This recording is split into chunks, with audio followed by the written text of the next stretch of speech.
Para sa isang first-time car owner na katulad namin, ang parating tanong ay paano ba makahanap ng magandang dashcam? Kaya sa episode na to, pag-uusapan natin lahat na gusto mong malaman sa pagpili ng dashcam para sa sasakyan mo. Previously, pinag-usapan natin ang product review ng car cover. Kung hindi mo pa napanood, ito yung link. Ngayon, gagawa naman natin ang product review ng QCY F11 Plus Dashcam. Again, this video is not sponsored. Gusto lang namin mag-share ng ideas because learning is sharing and sharing is caring. So enjoy this episode and sana makatulong sa buying and planning process nyo.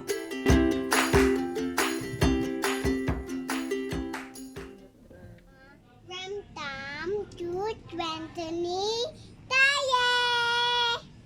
Hi, we are hiking/backpacking couple turned to hiking/backpacking parents to our brave little girl, Kalikasan. In 2018, she started her backpacking journey around the Philippines and neighboring countries at the age of 2 months. In her 5th month, we introduced her to the beauty of the great outdoors. Since then, weekends are spent either on the road or in the mountain until pandemic came and finally decided to bought a Suzuki Express 2021 that we named Gypsy. So follow us on this new project as we share all the details, tips, product reviews, and experiences as we get to know more about Suzuki Espresso 2021. So buckle up, subscribe, and enjoy the ride in this new episode of Kwento ni Kali Getting to Know the Suzuki Espresso series. Before we start, tingnan muna natin ang product specifications.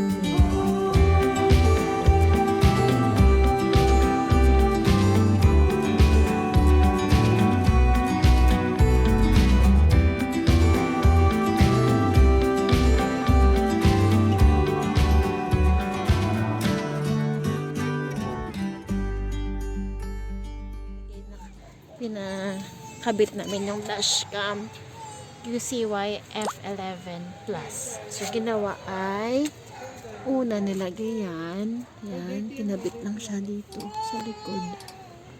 Ito yan, yan. Tapos, ang wiring nilagay siya dito. Yan. Ito sa gilid. Tapos, itong saksakan na to. Yan, sa ilalim. Yan. Tapos, sinakat dito sa taas. Para dun sa cord. Ganyan.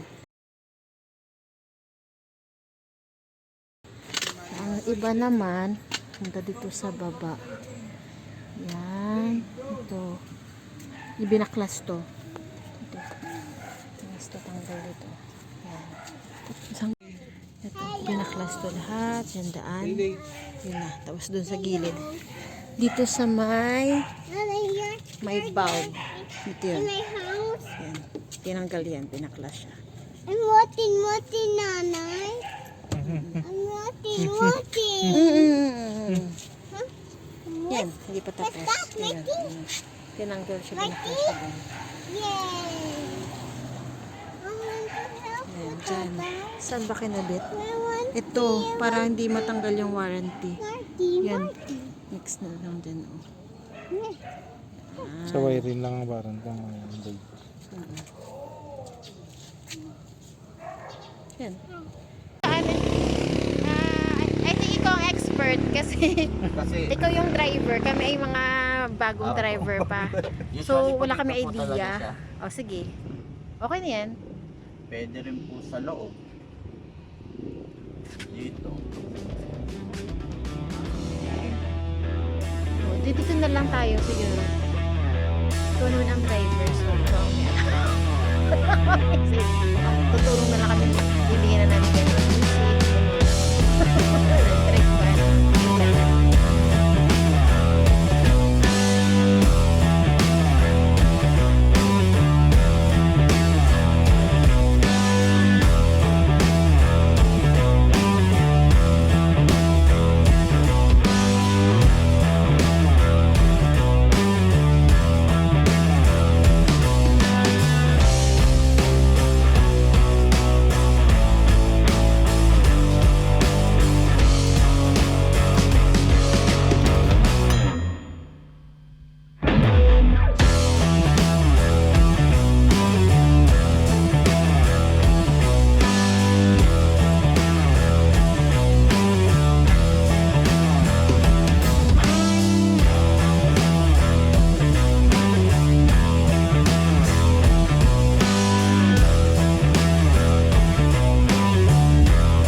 ko.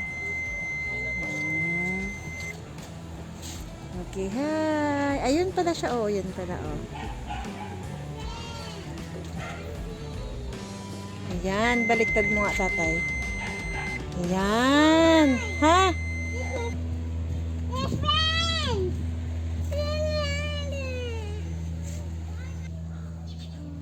DIY only. And the fairy light sa likod. Mhm. Ayan, si Kali. Kali, tinagalan muna namin ito yung mga gamit namin.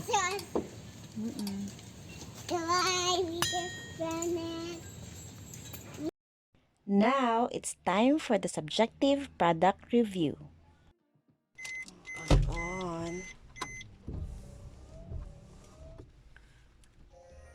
Ayan, automatic na din siyang mag-on. Ganyan siya sa harapan. O, yan. Ang ano niya, setup niya pag-open mo.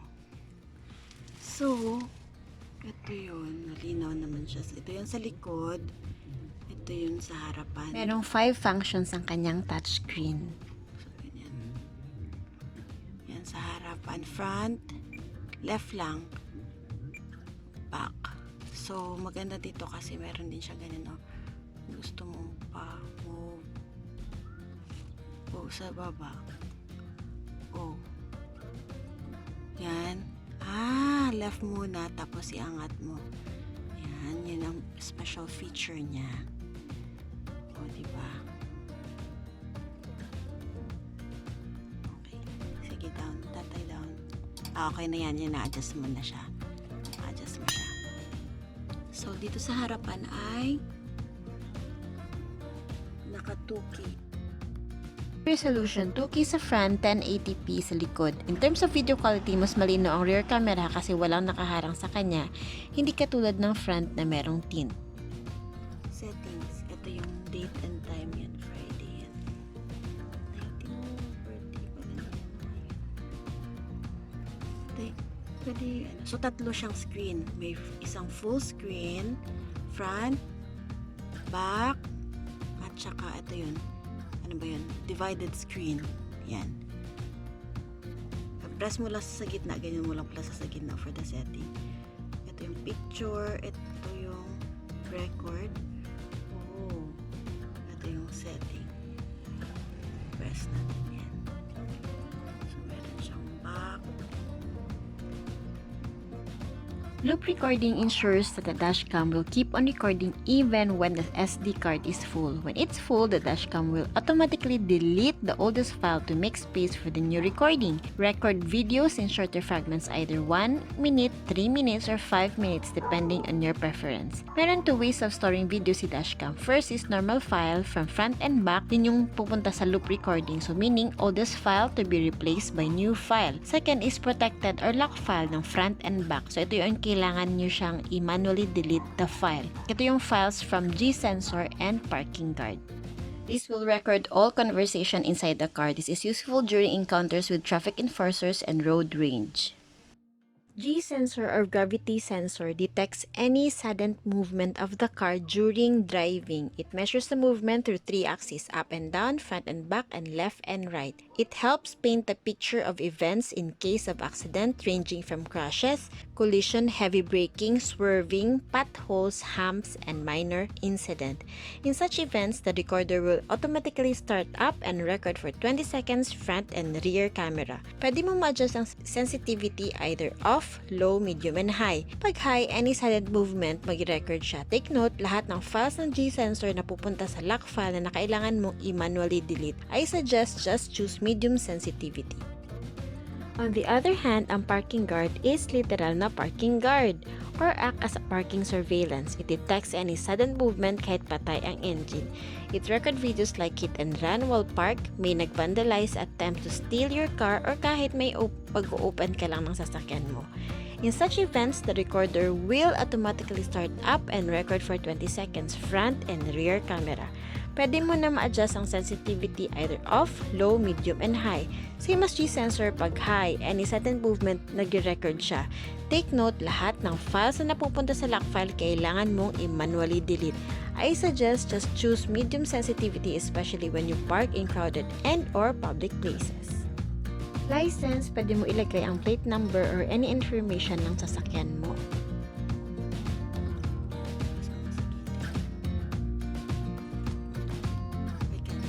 Screensaver or sleep feature, this minimizes distraction while driving. Pwede mo siyang maset sa screensaver off, 1 minute or 3 minutes. Merong dalawang available options si video encode. May H.264 and H.265. Ito ay video storage compression. The difference of the two is si H.265 better and efficient compression niya, which means you can store more 2K footage files, longer recording time, and longer parking mode coverage. Ang drawback niya lang ay kailangan mo mag-download ng HEVC codec to view the videos, while si H.264 pwede mo agad ma-open ang file.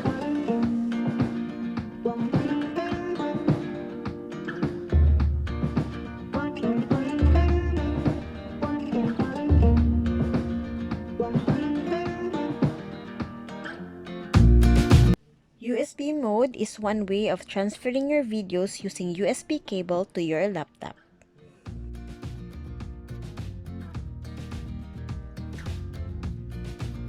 Key voice or the voice command feature of the dashcam.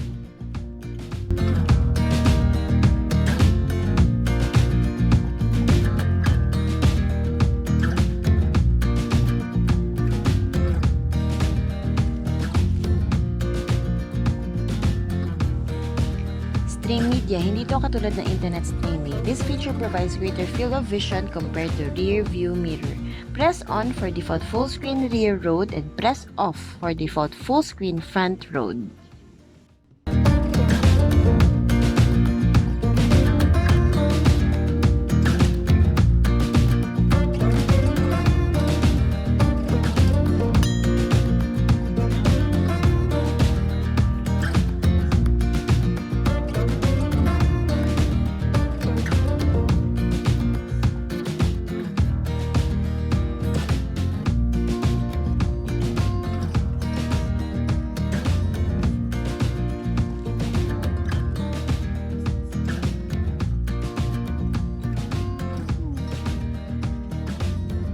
With Wi-Fi on your dashcam, you establish a wireless connection between your dashcam and phone. All you have to do is scan this barcode using your phone scanner or Viber scanner and manually encode the SSID and password. Then, enjoy watching and copy the actual footage using your phone. This feature is good for road trip and saving a footage in the event of an accident.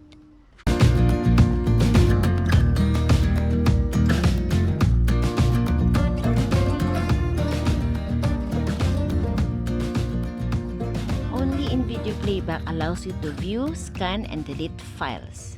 Pag dito ko naman, right side lang siya. Yan.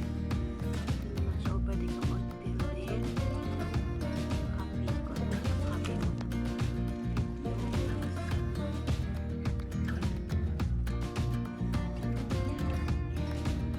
So, every time ka mag-open, since may parking, ano nga siya, parking card.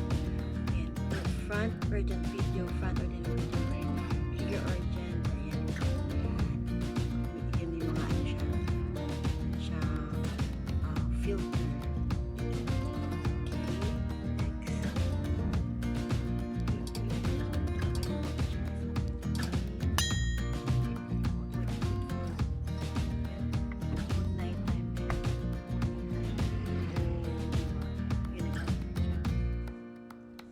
Off mo siya. Go to parking. Oh, yan.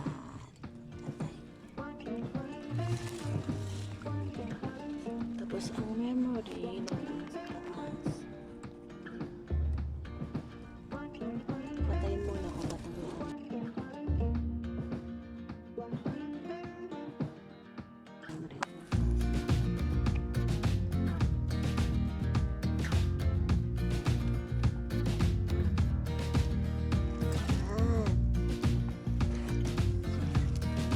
Meron siyang free 32 gauge.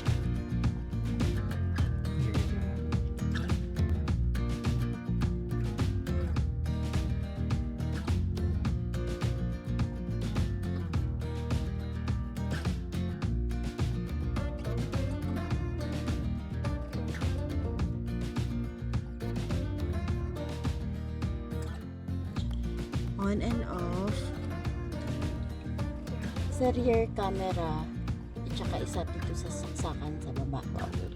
Oh, power at saka sa camera sa likod.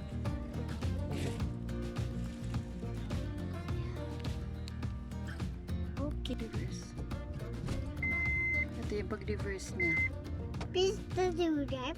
Meron siyang red, yellow, and green. Wala. Okay, oo. Eh, may beep siya na kamako. May ganyan ang beep sound niya.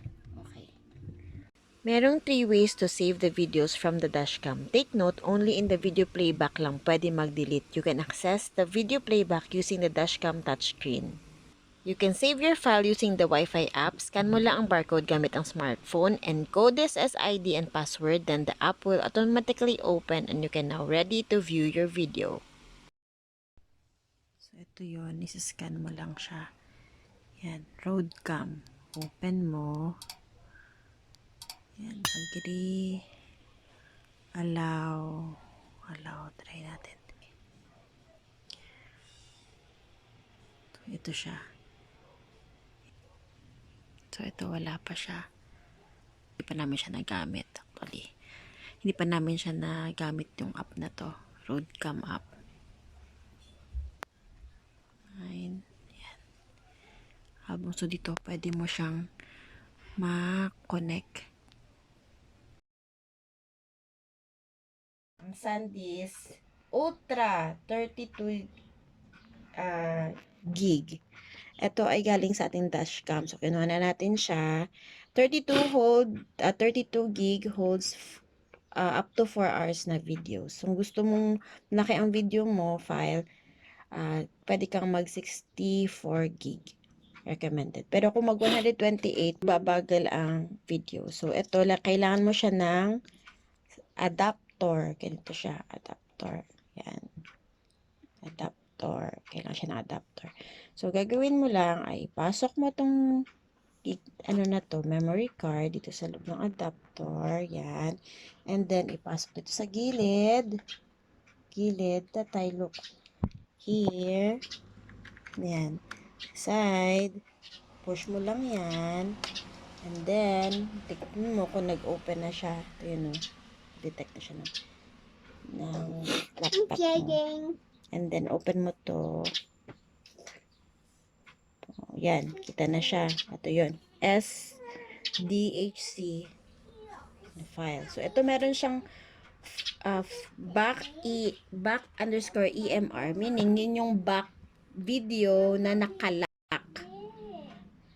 siya. Tapos, ito naman ang back underscore norm. Ito yung normal. So, ito yung normal siya. Itong photo, pwede mo siya kasing picturean din. Ito yung front naman na lock.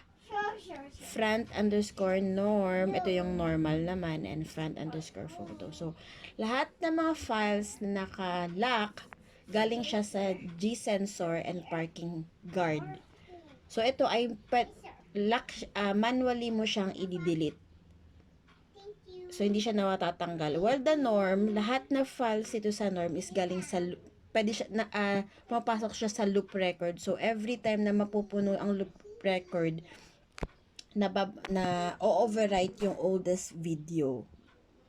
Yan. So, tingnan natin siya ha. Back EMR. So, ito ay lahat na video ay galing sa G-sensor and parking guard. So, ganito siya. Open lang natin. May date and time siya.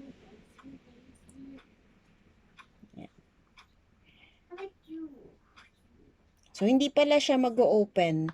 Kailangan mo siyang i-open kailangan mo mag-install ng VLC. So, play. Dito ka. Open with. Yan.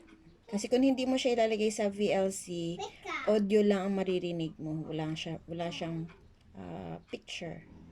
VLC media player. Tingnan natin. Wait.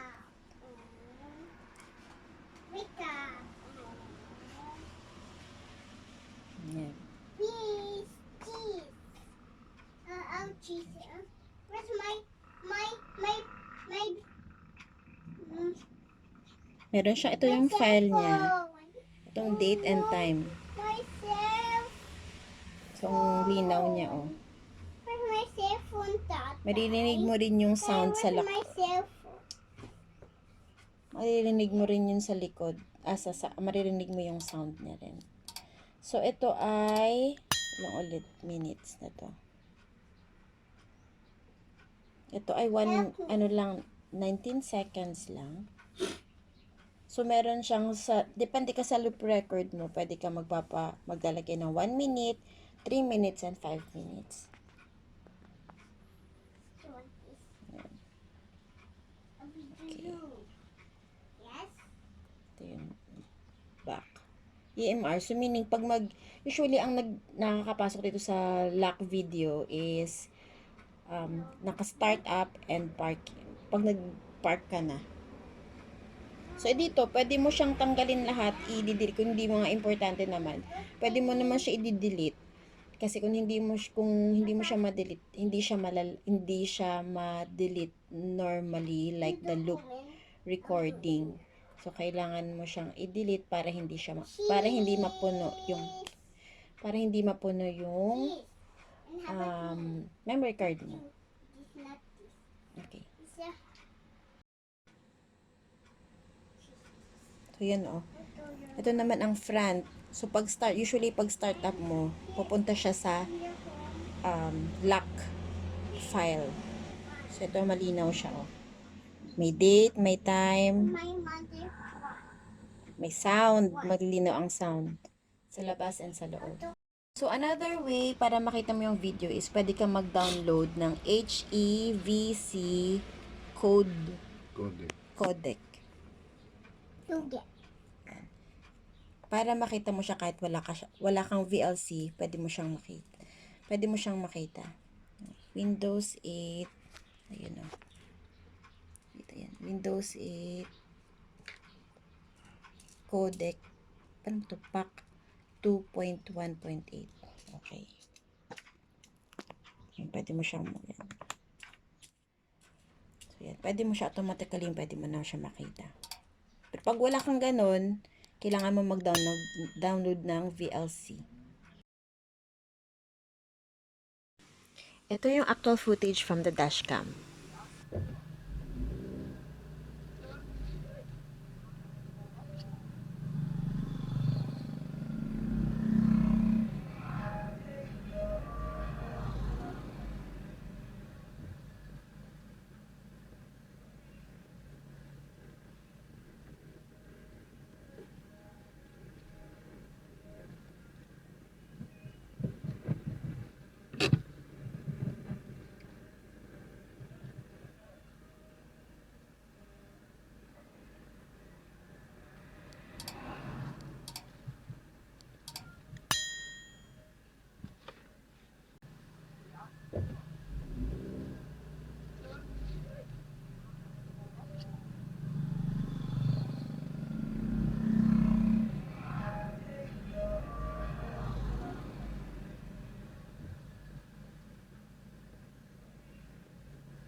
Look at the Haley. You put eyes. Oh, look at this. Look at this. You stand there and then you hold. Oh, baby.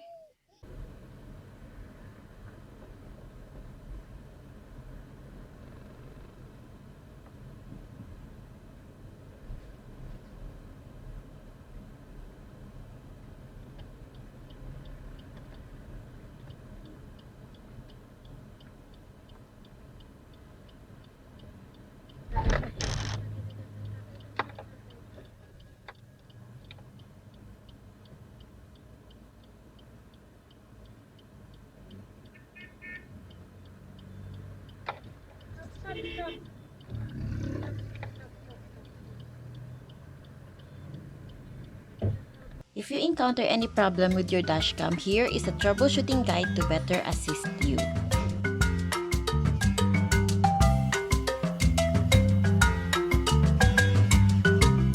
After 3 months of using the product, what I love and hate are the following.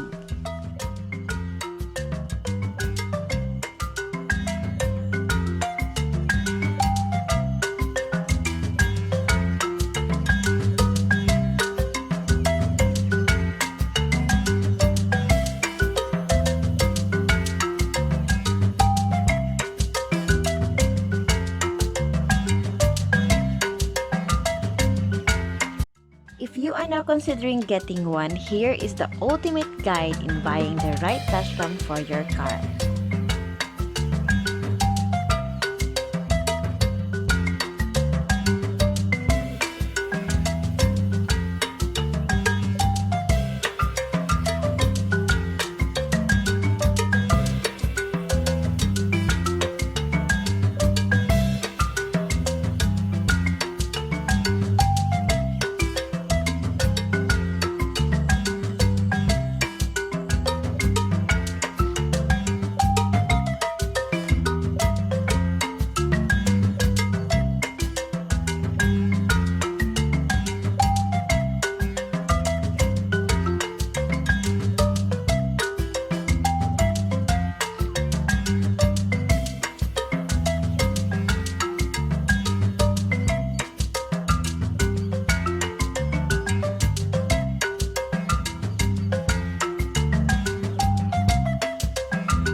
There you have it. May this episode cover all you need to know in buying the right dashcam for you. A dashcam is a price investment well worth having. Hindi lang siya para mag-capture ng unforgettable road trips natin, but will surely safeguard us 24 hours, especially in times of unexpected events, either on the road or in just mere parking. Hindi lang yan, pwede din natin magamit ang captured videos for insurance claim. Because unforeseen event can happen anytime. It's better to be protected than regret later. Hope you learned something new today. If you like this video, we appreciate by clicking the like button, share to benefit others, and subscribe. Thank you for watching and see you in our cabin filter product review. Bye-bye!